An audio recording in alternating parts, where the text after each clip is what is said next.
Ito ang sample ng basic weave pattern na gawa sa Agsam fern. Ang basic weave ay ang pinakasimpleng pattern na ginagawa gamit ang over 1 under 1 na technique. Bago maghabi, ihanda ang mga materyales na kailangan.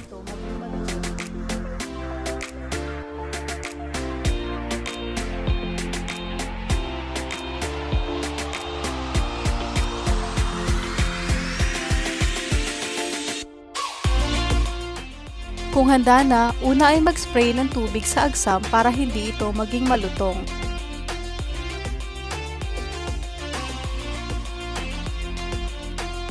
Hayaan ang agsam na sipsipin ang tubig.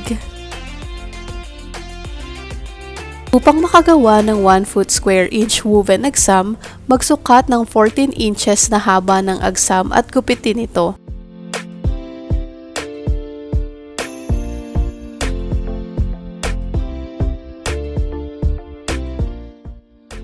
Ulitin ito hanggang sa magkaroon ng 50 hanggang 100 strips ng agsam.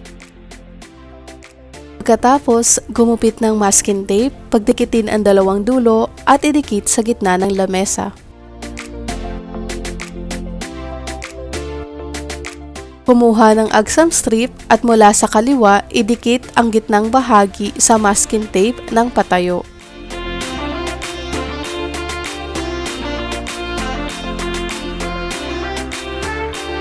Siguraduhing tuwid at pantay-pantay ang mga idinikit na strips.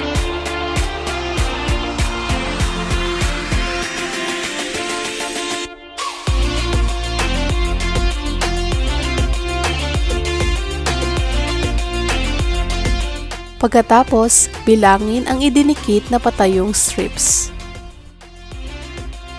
Simula ng paghabi sa itaas na bahagi. Mula sa kaliwa, itupi ng bahagya pababa ang pangalawang strip.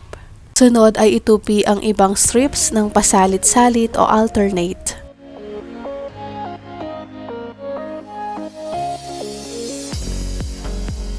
Pagkatapos, kumuha ng isang pirasong strip at ilagay pahalang sa itaas ng tuping strips. Ngayon, tupiin ang unang patayong strip pababa samantalang iangat ang katabing nakatuping strip gamit ang crochet needle. Gawin ito ng paulit-ulit hanggang sa maipit ang pahalang na strip.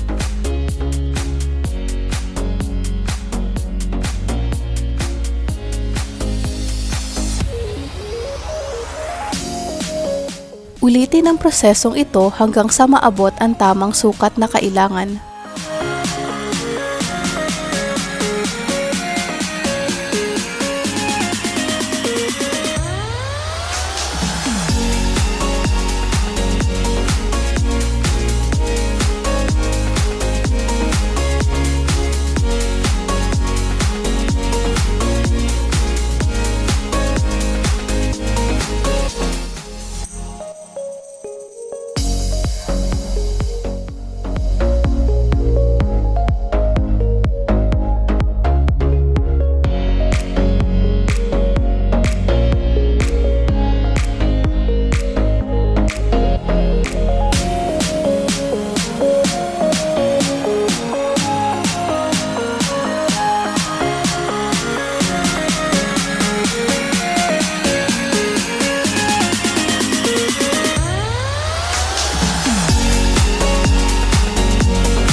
Lagyan ng masking tape ang itaas na bahagi upang hindi masira.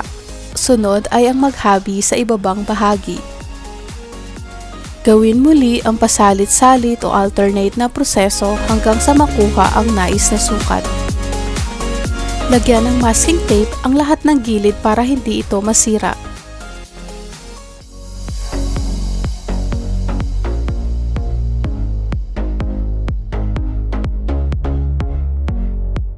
At gupitin ang sobrang strips sa gilid.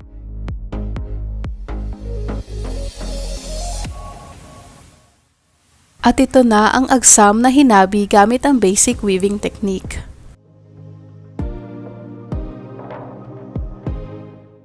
Upang mas madaling sundan ang proseso, ating ulitin gamit ang paper strips.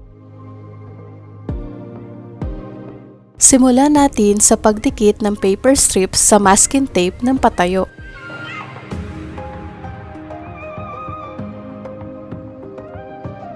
Muli, siguraduhing tuwid ang pagkakalagay ng patayong strips.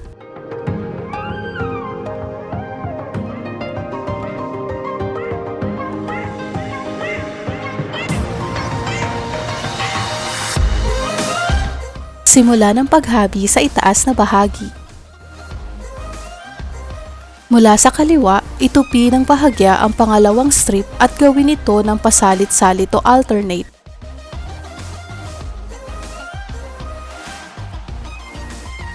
Sunod ay kumuha ng strip at ipatong pahalang sa itaas ng may tuping strips.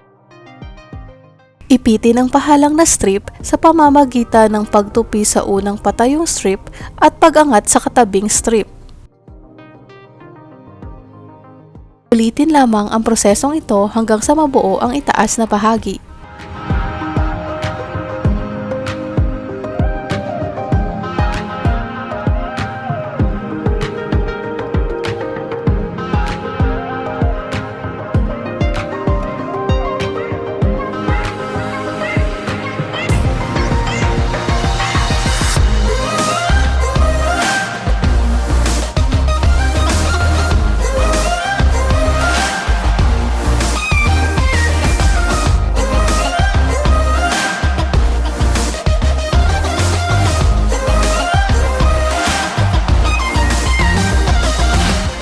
Pagkatapos, lagyan ng tape ang itaas na bahagi upang hindi ito masira.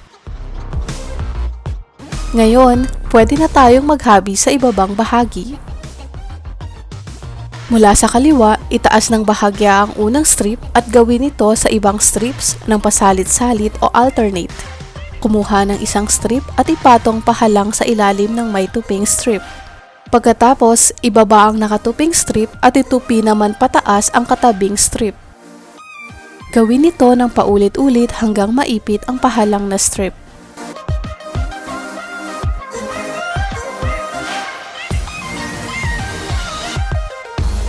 Ulitin lamang ang alternate na proseso hanggang sa mabuo ang nais na sukat.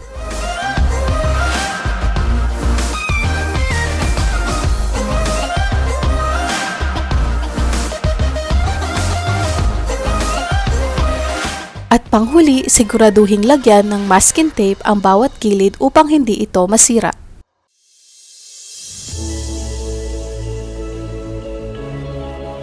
At gawa na ang ating basic weaving pattern.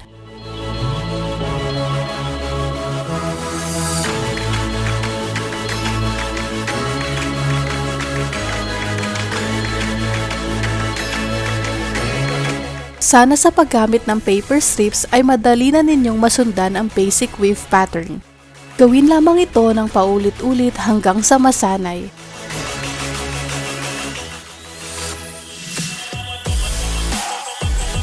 Hanggang sa susunod, see you at the workshop!